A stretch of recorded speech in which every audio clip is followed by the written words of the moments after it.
Bonjour la team Mo6 avec Mo6 Exotic Cars. Aujourd'hui on se retrouve pour une nouvelle vidéo. Là nous avons le GLE 350 Formatic SUV.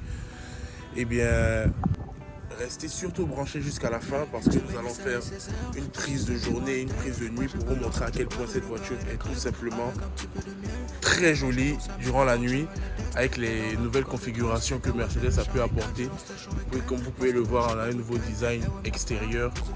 L'intérieur également ne dit pas son nom, surtout pour une version aussi classique. Alors je vous souhaite un très bon visionnage. N'oubliez pas de vous abonner, de partager et d'activer la cloche de notification.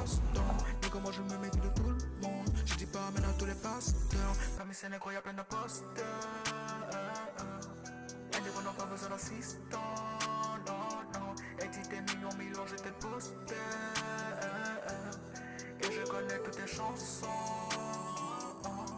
Fais attention à ce que tu dis, mon équipe n'envoie jamais de messages. Hey. À ce qui paraît, moi je fais du sale, donc j'ai embauché une femme de ménage. Hey. Aminata m'attend au village, hey. J'ai pas besoin de Nicki Minaj. Hey. Aucune émotion sur le visage, donc elle se demande ce que je ressens au fond de moi. Et bien là, on est face avant. Ce qui serait intéressant de savoir, c'est que ce modèle est la deuxième génération du GLE qu'on connaît tous, mais la quatrième génération du ML. En soi, ce modèle de GLE a remplacé depuis 2015 la version ML. Et voilà, c'est le modèle le plus vendu et le mieux vendu chez Mercedes actuellement. On a un capot qui est bombé à ce niveau, ce qui crée une certaine représentation en vague. C'est-à-dire là, une première partie, une grande partie là, et une troisième partie à ce niveau. Logo et sigle Mercedes bien centré avec des moustaches aérodynamiques sur la calandre, ce qui fait penser à des ailes d'avion. Voilà le support des plaques, des capteurs en bas de la calandre et sur les pare-chocs.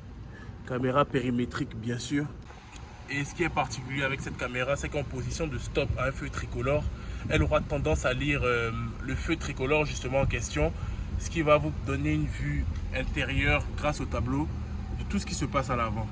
Pour ce qui est des phares, là nous avons des LED High Performance. Deux LED en fait représentent les feux de journée. Cette signature en LED en question va représenter les clignotants lorsqu'ils seront activés. Et ces deux blocs phares en question servent de feu de croisement mais aussi de plein phare.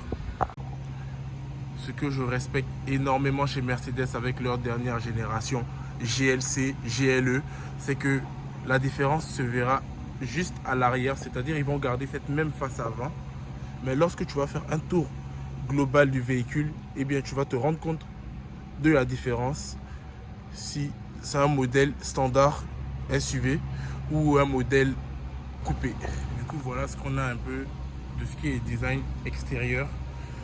Voilà, on a des jantes en gris brillant assorties avec la couleur de la voiture.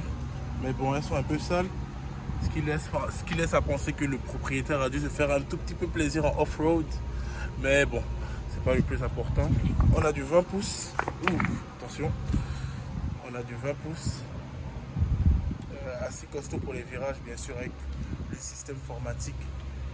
On a l'arrière de la voiture qui est vraiment réussi avec des feux effilés comme ça, super joli, le logo formatique, le logo Mercedes et le modèle du véhicule 350. On a là le support de plaque et juste en bas la caméra de recul qui est là cachée puisqu'on est en position de parking. Et en fait ça bénéficie à l'esthétique, non seulement à l'esthétique mais aussi pour ne pas salir cette caméra en question. On a un diffuseur qui est en gris brillant assorti avec la couleur de la voiture et là les deux pots d'échappement qui sont en réalité des faux puisque les pots d'échappement se trouveront juste en bas du véhicule. Pour ce qui est du coffre,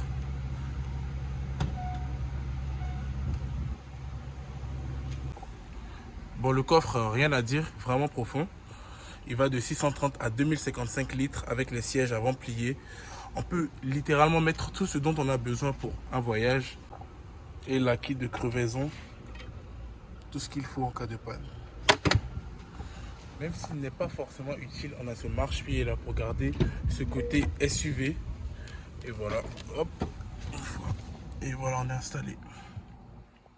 Pour ce qui est donc du côté chauffeur, sur les côtés, on a le réglage des vitres avant, arrière. poignée à ce niveau, hein, bouton pour condamner le véhicule. À ce niveau là, on a une représentation des sièges, le réglage et une fonction à 3 mémoires.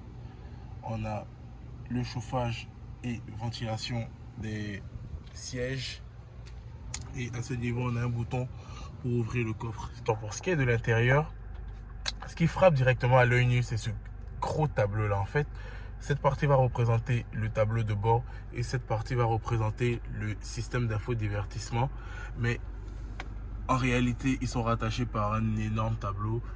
Ce que je trouve particulier, innovant surtout, qui n'était pas présent sur la première génération, pardon. Et c'est tout simplement beau. À l'aide des boutons sur le volant, en fait, cette partie en fait va servir de réglage en fait du système d'infodivertissement, et cette partie en fait de réglage sur le compteur, le tableau de bord. On a 4 bouches d'aération, dont une fausse à ce niveau, une 5e sur le côté et une 6e sur la gauche.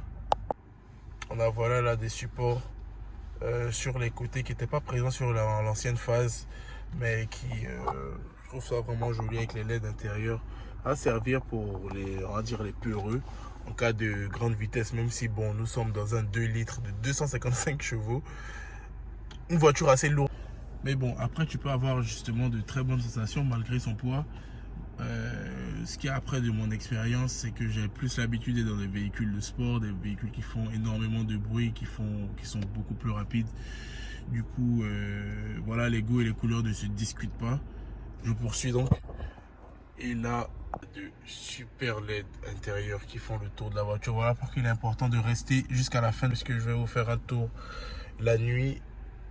Vous verrez à quel point ce véhicule est juste lumineux. On a quelques commandes ici, le tactile pour gérer l'écran, et on a justement ce bouton qui va nous servir de changer les modes. On a le mode éco, on va commencer d'abord par le mode off-road, ensuite on a le mode éco, on a le mode confort, on a le mode sport et le mode individuel. Pour ce qui est de l'arrière, franchement on est dans un véhicule de 5 places. Je dirais même très honnêtement que 4 personnes même peuvent s'asseoir à l'arrière. Mais bon, ce véhicule n'est pas fait pour ça, du coup, m'écoutez pas. On a la coudoir centrale avec 2 portes gobelets et 2 bouches d'aération à ce niveau-là. Ok. Parti pour un petit ride. Alors comment on se sent à l'intérieur? On se sent super bien. Franchement, la tenue de route est tout simplement intéressante. La voiture tient bien la route. Franchement, c'est une voiture que je recommande pour des personnes plus âgées, bien sûr, parce qu'après on est dans une version assez classique, mais pour des amateurs, pour des passionnés d'auto de grande vitesse. Cette version en AMG serait, je vais dire, l'idéal pour ce qui est de mon humble avis, puisque j'en ai déjà conduit une et elle était super intéressante à conduire. D'ailleurs, si vous êtes intéressé par une vidéo sur voilà, un GLE en AMG 53 ou 63S, n'hésitez pas à me dire dans les commentaires.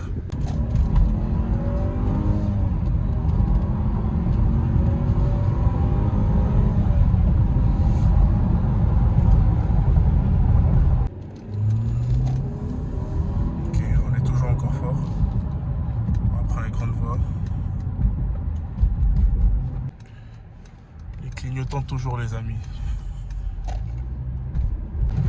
Ok, on va essayer de se mettre un peu plus sur la gauche pour vraiment profiter de ce véhicule, les amis. Toujours les clignotants, toujours et toujours. Ok, après on peut changer les modes. On a 3 modes: éco, confort et sport. Après on a le mode individuel. Voilà, on a le mode sport.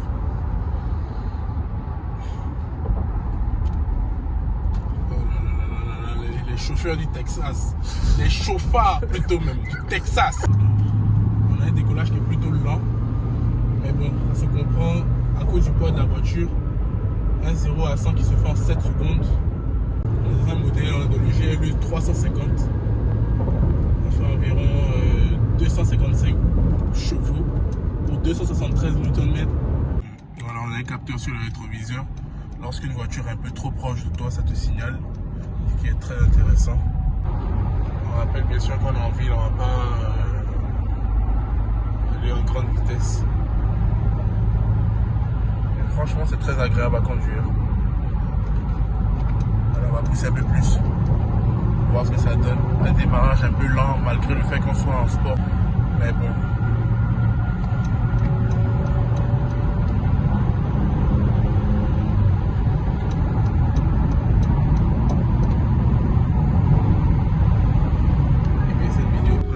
J'espère que vous l'avez aimé. N'oubliez pas de vous abonner, de partager, c'est vous qui faites ma force. Et voilà, on va se laisser avec une très belle séquence nocturne et on se dit à très bientôt.